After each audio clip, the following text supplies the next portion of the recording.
We're on the road to 1 million subscribers, and when we get there, 5 of you will win a world trip to the most incredible places in history. Catch new episodes every night at 7 p.m. UK, 8 p.m. Europe over 2 p.m. US Eastern Time. Subscribe now, because the next chapter of history could be yours. The morning sun over Boston's Logan Airport cast a soft, golden glow on the polished aluminum skin of Flight 782. Passengers hustled through security, rolling luggage clicking across the tile, conversations a blend of excitement and routine. Among the crowd was a woman in her early 30s, quiet, composed, with a subtle confidence that made her stand out, even as she seemed to vanish into the flow of travelers. Her name on the boarding pass read Mara Kane. To the gate agents and fellow passengers, Mara was just another business traveler, a consultant perhaps, wearing a slate gray jacket and jeans, a duffel slung casually over one shoulder. No one guessed the truth, that behind her calm brown eyes lay thousands of hours in the cockpit of an F-22 Raptor, a decorated career in the United States Air Force, and a call sign that once echoed across combat frequencies, Falcon. She hadn't flown a mission in years. Today she was simply headed to Denver for what she told herself was a normal life, a life she was still trying to define after leaving the service. Flight 782 was a routine commercial run, Boston to Denver, 4 hours and change. The Boeing 737 was nearly full families headed to ski vacations, business people opening laptops before the plane even left the gate, a few nervous flyers double-checking their seatbelts. Mara settled into one for a window seat and gave a polite nod to the middle-aged man in 14B. She glanced out at the runway, breathing in the peculiar mixture of jet fuel and anticipation. As the engine spooled up and the plane lifted into a crisp January sky, Mara felt the familiar vibration beneath her feet, a sensation she hadn't realized she missed. She smiled faintly, but said nothing. This was not her plane, not her mission. She was a passenger, nothing more. For the first hour, everything unfolded like any other flight. Flight attendants moved briskly down the aisles with carts of coffee and soft drinks. Mara skimmed a paperback novel, but found her eyes drifting toward the subtle movements of the crew, the angle of the pilot. Announcements, the cadence of checklists barely audible through the cockpit door. Old habits die hard. Then, somewhere over the Appalachian Mountains, a sharp chime sounded overhead. It was the kind of sound most passengers barely notice, but Mara recognized its urgency. A system alert. The captain's voice followed a moment later, calm but edged with something only another pilot would detect. Ladies and gentlemen, this is Captain Reynolds. We're experiencing a minor technical issue. Nothing to be concerned about, but we may need to divert for precautionary reasons. Please remain seated with your seatbelts fastened. To the average ear, it was a textbook reassurance. To Mara, the carefully chosen words hinted at something more serious. She set her book aside and closed her eyes, listening. The engines hummed steadily, but the subtle pitch changes told a different story. One engine was compensating for the other. She pressed her palms together, willing herself to stay in passenger mode. 15 minutes later, another announcement crackled through the cabin, this time less scripted, a hair closer to the truth. If there is any pilot aboard with experience in advanced military avionics, Captain Reynolds said, please make yourself known to a flight attendant. A collective murmur swept through the cabin. Passengers glanced at one another, curiosity mixing with worry. Mara's heart kicked once hard. The odds of a commercial flight carrying a military pilot with exactly that experience were astronomical. And yet, here she was. She hesitated only a moment before unbuckling her seatbelt. The man in 14B looked up, startled, as Mara stood. Excuse me, she said quietly, and stepped into the aisle. A flight attendant intercepted her near the galley, eyes wide with a mixture of relief and surprise. You're a pilot? She asked. Former Air Force, Mara replied. Call sign Falcon. I can help if you need me. Within seconds, she was ushered toward the cockpit.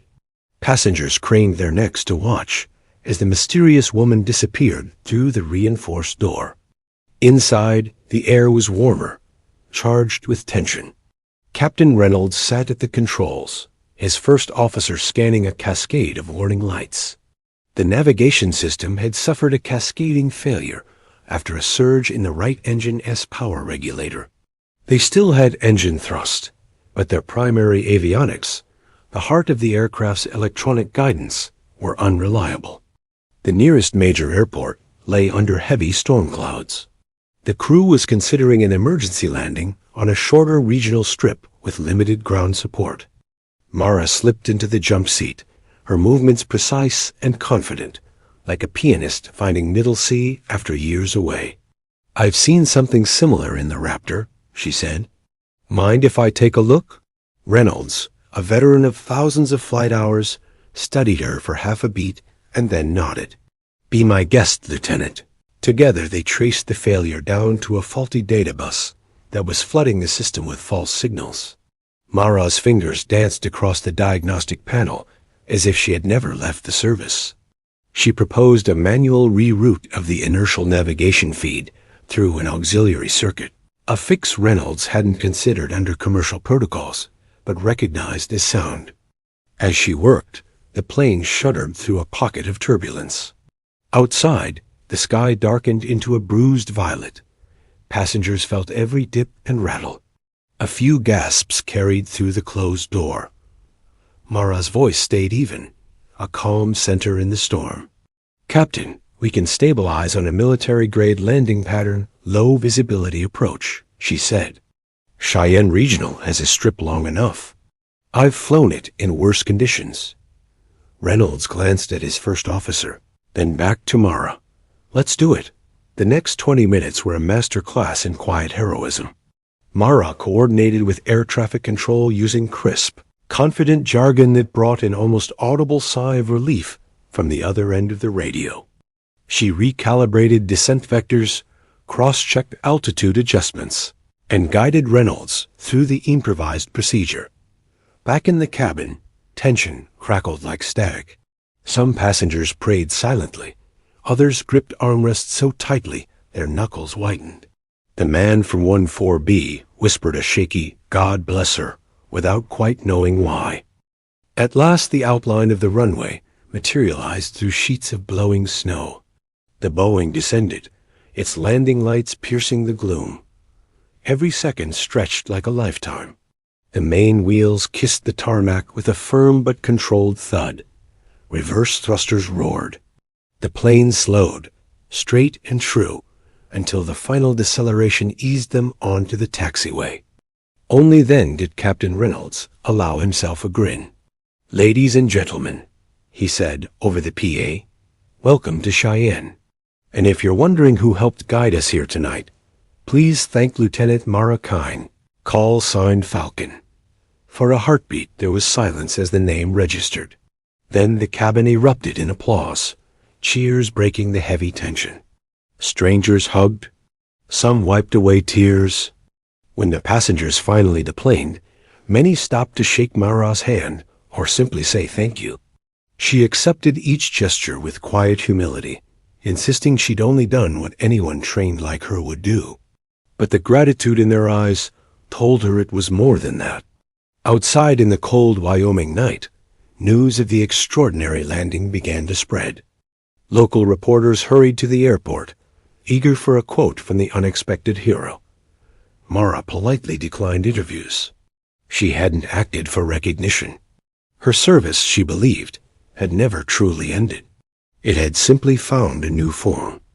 As she waited for a connecting flight hours later, she reflected on how life had a way of pulling her back to the skies.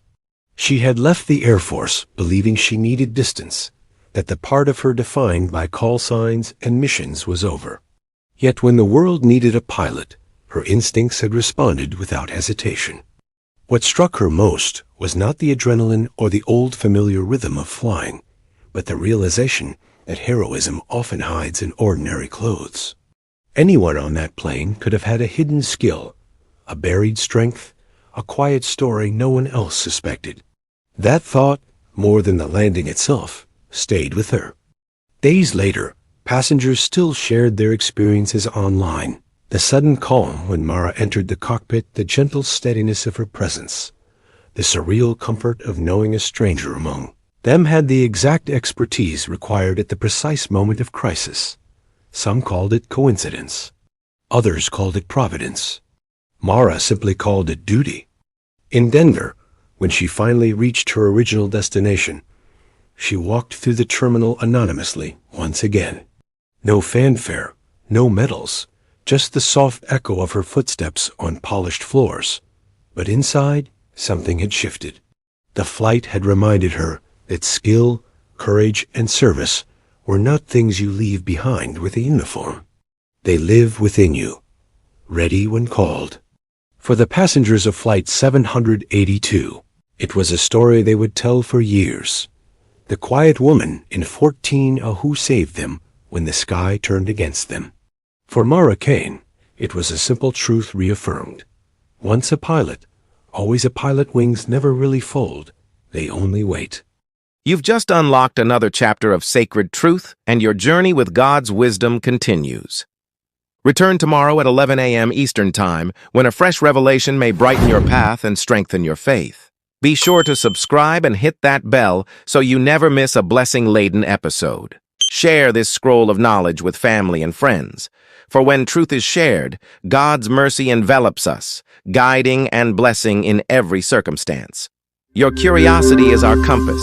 Tell us in the comments which mystery you'd like to explore next, and together we'll unveil it by His grace.